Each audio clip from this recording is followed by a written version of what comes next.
Hello and welcome to the Enterprise Fitness Education Series. Today we've obviously got Bob Guiel. We're talking about muscle testing.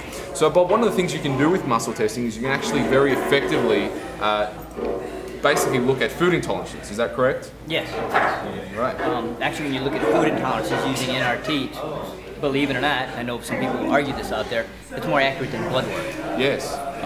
Because when you look at blood work is only based on the parameters at which we designed it for. When you're muscle testing using like NRT, there are no limits on the parameters. Okay, so you can take foods, add them in, subtract them out, and you can see how they affect the system in, out, whether they're good, bad, or indifferent to the human body. And if I can just add one thing on that as well, we actually had an example again myself. We had, last time you were here, you tested me on coffee and it brought tears to my eyes. Bob said, no more coffee for you.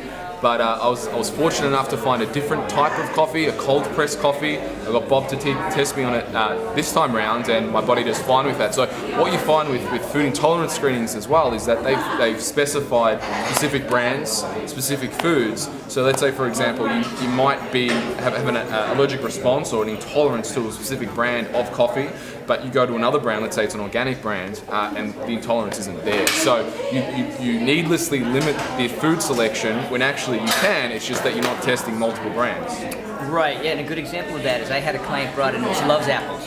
Right. But she tested bad for the apples that she brought in. So she came in one day, literally brought in 36 different apples and asked me to test each apple. 6 out of 36 apples she could eat, the rest she couldn't. 2 months later she came in and said, no, you're absolutely right. I went back and tried a couple of the apples you said I couldn't eat. Blew me out of the water. If I stick to those 6 apples, I'm fine. Right. Yeah. So it is from experience, obviously, through doing muscle testing and as a practitioner as well. It is quite an easy process, and that's obviously something you cover in the level 1 and obviously further in the level 2 course.